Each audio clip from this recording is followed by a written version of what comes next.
Hello there. In this video, we continue exploring ComfyUI and we're going to utilize LoRa's now. We're also going to build on a Flux new model, which is quite a bit large. It's 1024 by 1024 output. It's quite a bit large image. It is creating very realistic images for us. And nice about the ComfyUI, the latest update, it's a natively supported. So you don't need even going and find any special nodes or anything. Our normal workflow will work just fine, only with couple changes here. Of course, first what we need to do, it can go on the site and download it Flux model. I will provide link down below for you. And by the way, for some reason you don't remember how we created this or how to use it, or just one refresh, check the video down below on the starting with ComfyUI. So how to install, how install manager, and how's everything working, how those nodes working. Okay, what we have right here, we have it our checkpoint. We downloaded our huge model. By the way, that model is so big, it's require almost 16 gigabyte GPU RAM. It will in some case work with smaller, with 12, but it's sometimes pushing. And I have a 24 gigabyte RAM. I'm working with a RTX 3090 that have a 24 gigabyte of GPU RAM. And it's sometimes pushing this because if you're preloading LoRa's and other things, it's get a little bit dicey there. So just watch out for this, just let you know. Okay, so we preloaded model. Let's look first with a Flux before we jump into LoRa. The interesting things about Flux, how it's work, it does not work with negative prompts with this. So right here you can see negative prompts. We actually don't need them anymore, and we can just collapse and hide it. But we still need to connect negative from our clip model, so it's with text kind of working properly. As well, what this says in CFG, it's need set to 1. When CFG on this with a model set to 1, it will ignore negative prompts. But again, we still needed keep it connections here. Okay, well, it seems like we preloaded everything. And right here, let's go say 1024 by 1024. And by the way, this is our old empty latent image. What we want actually to use this more designed for Stable Diffusion 3. Okay, in this case, if you want to do that, you can just double click and let's go, says empty, and right here we can see empty SD3 latent image. So we'll just go ahead, it's a core image. We'll just use it like this, and you can see this is nicely already have it for us properly sizes. But again, it's not necessary, just nice in keeping similarity on this adjustment. Okay, so when we're done, I have it same beautiful nature glass. We can do this, or let's put something more interesting to this. Okay, and I'm just going a girl in suit covered with a bold tattoos, holding best pistol, beautiful woman, 25 years old. So it's kind of something with red hair, kind of more actiony animation. I think it can do. Okay, let's go ahead, press Q. And what's happening, we have a preload model already preloaded for me before. Just by the way, let you know that sometimes when you load first time, it may take a little bit time to do this. But after you can see, it's process our clip, going on our sampler, and sampler should be rendered quite a bit fast in a second. And here we have it, our image ready. So it's nice things. It's quite a bit large image, and we of course we can actually increase in size, just make it a little bit bigger, but you can see how high resolution. It's 1024 hertz. It's what nice about very clean, very beautiful render going here. We're using 20 steps, so it's with this producing very nice, and that's what I recommend. You can do a little bit more, but Flux model just work great with this resolution. I mean, with 20 steps going over all. And now I think we ready to go play with LoRa's. Before we start with actual LoRa's, I want to show you another teeny tiny configuration adjustments what you can do in your file, and this will help you to do that. Well, what I mean to do that, I mean, because we're going to download this model, you saw how big it is. And if you look on my personal configuration, I have so many installations ComfyUI because I'm playing with models. I installed there, library. And the problem is when we start downloading all those LoRa's, it's take a lot of space. Yes. The one thing, let's do this. In your file, whatever you're running, and in my case, I think it will be in examples. It's what I'm running right now. I think it's right here. Let's go click inside, and notice I have right here a bunch of LoRa's. Yeah, so we go inside here, and you'll notice it's have a file called extra model path YAML example. Well, what we want to do, we want to rename. We want to take example away, and so it's called extra model path YAML, and then we want to modify this. What are we going inside? And by the way, at the beginning, this one was uncomment, and this was comment. And I want to actually with the A11, I don't want this automatic 11.11 installations. We'll use it with ComfyUI, but you notice right here, it is configuration file, and it says where it's confined. So in this case, I gone and it says, hey, my control net config, my LoRa's, my checkpoints, it will be in models checkpoint located from the main ComfyUI. So you can actually create, like on your drive, for example, a C/models or / whatever you want it, and put it right there, structure where it's located. And that's what's happening when you start your server, when you load it first time. After you save this file, you'll notice it's come and starts as adding extra search path.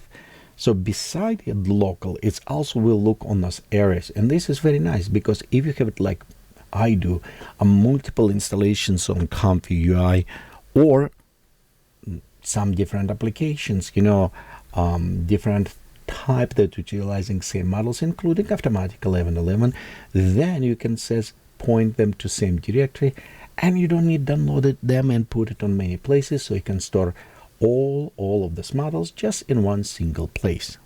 Okay, that is step away. Let's go back. This is just help you optimize and do all this stuff. Well, by the way, now let's go with LoRa. So what LoRa it is? Well, a LoRa is actually a low-rank adaptation. It's actually a method that allowed large models, including stable diffusion, to be fine-tuned more efficiency and flexibility instead of retaining the entire model and change all its millions, well, sometimes even billions of the parameters. LoRa adds small set of the extra weights, and they're like overlaid on the top of original. Think about this patching. Yeah, you have things and you just add teeny tiny patch to this. Well, because you're kind of adding to this, you don't need to take original model and redo it. You don't need to retrain, because like Flux, it's a huge model. Good luck to retrain this. You need a supercomputer for this almost.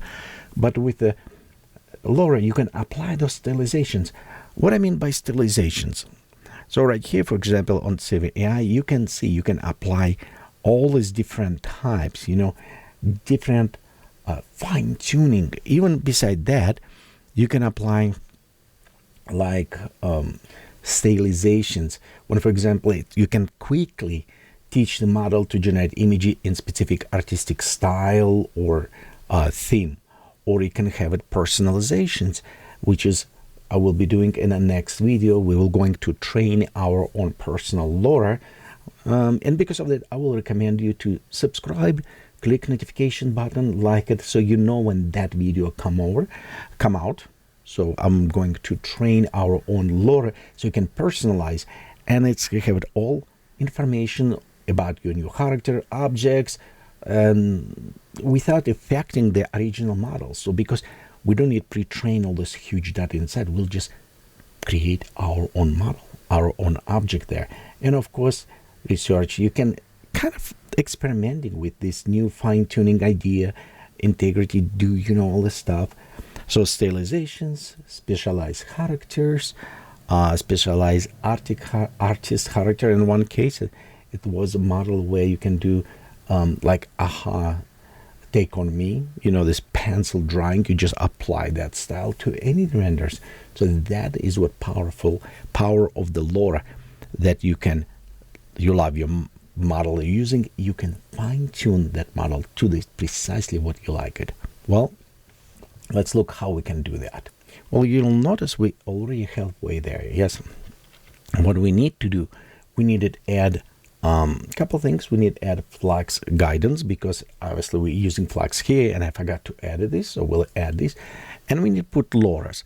And usually I said the different workflows will go with what is ComfyUI kind of classic.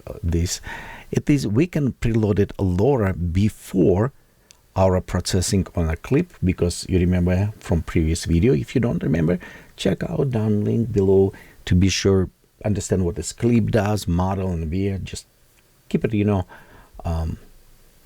informed. Okay, so let's go ahead and create here. For this, we'll just click and we're going and type load LoRa. So oops, we'll go load LoRa right here, and we have it. You can see different one is a custom, whatever. I'm going with a ComfyUI core. It's what we're going to use. And notice as we preloading, we have it our model and we have it clip. So let's go clip. We'll connect our text here and we connect our model here. Now from this clip, we need go and replace connecting to our positive and negative. Even we don't use negative prompt, but we still need kind of utilize this. And now we'll take our model from here and it's going to connect to case sampler. So this is about all. And how I say, let's add Flux guidance. We did before without, but with the guidance, it just so we can adjust how much it will work with prompt, because you remember CFG is set to 1 to don't work with negative prompt, but we do want to kind of control how much to the prompt it's need to listen. So let's go double tap click and we'll go to the Flux guidance. See right here we have it already. Again, it's a core. We'll go open this one, and in this case all what we need to do, take from our conditioning here, connect it here, and from here we're going to connect to our positive, because our negative is nullified. There you go. See how it's all right there connecting. Okay. I mean, that is that easy. Next, what we want to do is just load it LoRa's, but be sure your LoRa is work with a properly space. What I was meaning space, because they're trained on a bigger model, they're training on different type. Think about like three-dimensional matrix. Yeah, it's matrix. It's more than that. Yes, this array, three-dimensional array, kind of a three-dimensional array with the connections between every cells. But imagine it's have it only like 8 by 8 elements. Yes, but what if now you have it 16 by 16 by 16? 8 does not fit. So and that's what happened with LoRa. LoRa kind of need work and train with the same via environment as the latent space, and same latent space as our LoRa model. So they need kind of a match together. Well, let me show you what's happening if we don't do this. I'm going right here and I'll go select, let's go select like this, Excel, for example, should be okay. And if we going click Q, well, look what's happening. You see, LoRa key not loaded, weight is wrong. So you will have a problem. In some cases, it's maybe even crash it. In some, it just give you errors and does not process. In this case, it's processed, but it will ignore it. So that is one thing with the LoRa. Be sure they are designed specifically for the specific model that we're going to use. Okay, so let's do this way. Right here, I have it LoRa's, and you know what? Let's go select some different LoRa's as example, and we're going maybe with let's go anime LoRa. Well, beside we train LoRa pre-train everything, and seems like we're connecting sometimes, not all the time, but you'll notice when you start render, you start creating stuff, it seems like style does not apply to this. And the reason is because you actually need to specify in your prompt that you want to use that LoRA. Just imagine you have this massive pre-trained database, yes, and you need to tell inside the model that you want to use this patch. That patch is need to be utilized, that you updated. So it's needed to take those weights that added and pass through them. Well, because it's using and pass through those kind of weights, it's have plus and minuses. The plus, you have its style, but if it's trained very badly, big minus, your styles, your good model can look very ugly if it's does not done properly. And that's why important to be sure the LoRA models done very good and quality, and they can perform showing nice result in the end.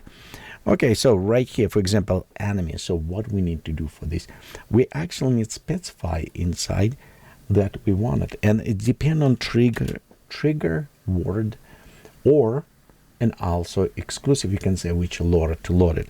So for example, if we put it anime, that is a trigger word for specific LoRA. How you can find what trigger word is? Well, for example, let's look on what I said, take on me this LoRA. You'll notice right here it says LoRA and its name, whatever LoRA you use it. I'll show you in a second about this one. Or some of them have it the name just like this. Let's go look right here, just right there. Signs, well, it's signed, but it says make in style of take on me.